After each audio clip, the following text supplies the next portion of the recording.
தண்ணி வேணுமா? உனக்கு சாப்பிட ஏதாவது வாங்கிட்டு வேண்டாம். ஓய் நிலா பாப்பா. இல்ல ஏய் டைம் ஆகுது, பசிக்கலையா?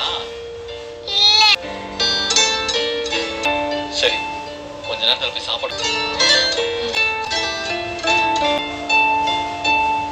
இது யாரு? பேரு ஹோட்டல்னு சொல்லுவாங்க.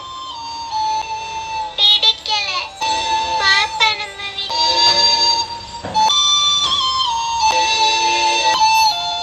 ஏய் போலாம் சரியா? ஏய் சும்மாதான்டா விளையாடலாம் சரியா?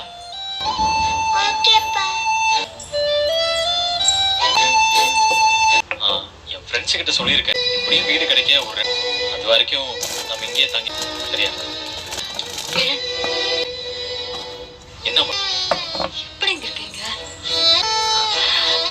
பேபி உங்களை அஃபெக்ட் பண்ணவே இல்லையா?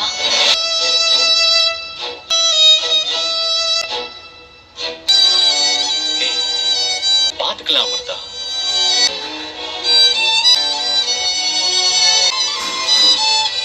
இத்தனை நாள் எனக்கும் பாட்டிக்கும்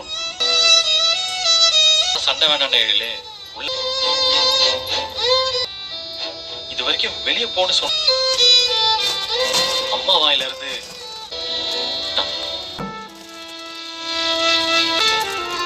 அதை ஏத்துக்கதான் மனசு ரொம்ப கஷ்டமா இருக்கு. மத்த பாத்துக்கலாம். சாரிங்க. பாட்டி திட்டினத அடே கொஞ்சம் யோசிச்சிருக்கணும். என் வருத்தத்தை உங்க கேட்டு இப்ப அதனாலதானே இவ்வளவு பிரச்சனையுமே. மட்டும் கொஞ்சம் அமைதியா இருந்திருந்தா இவ்வளவு பிரச்சனை. ஏய் இதே எத்தனை என்னங்க எனக்கு ரொம்ப என்னாலதான் நம்ம இன்னைக்கு வீட்டை விட்டு வரமா. ஏய் பாரு நாளைக்கு என்கிட்ட பேசியிருப்பாங்க. குழந்தை விஷயமும் வேலை விஷயமும் நம்ம அடிச்சுக்கிட்டே தான் இருக்கும். ஃபேமிலியோட இருந்தீங்க மாதிரி நான் வந்து ஏய் தயவு செஞ்சா யானும் ஒரு காரணம் தான். குழந்தை வேண்டான்னு சொல்றது ஒரு காரணம். உதறி தள்ளிட்டு காரணம் எனக்கு கில்ட்டியாவே தான் இருக்கு. நான் கொஞ்சம் அமைதியா இருந்திருக்கணும்.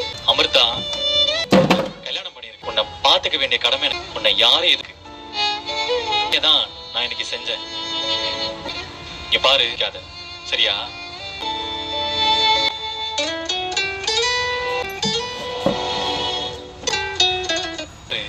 அம்மா வீட்டு எனக்கு ரொம்ப வருத்தம் தான். ஆனா எடுக்கிறாங்கன்னா அதுல கண்டிப்பா ஒரு கண்டிப்பா ஒரு அர்த்தமும் இருக்கு. அம்மா இப்படி ஒரு முடிவு எடுத்திருப்பாங்க. அடுத்து என்ன பண்றதுன்னு பார்க்கலாம். கொஞ்சம் அமிர்தா அதான் இருக்கும். 2-3 நாள் அட்ஜஸ்ட் பண்ணிக்கணும். பார்த்துறேன் சரியா? சரி. கஷ்டப்படாம பாத்துக்கிறதுக்கு நான்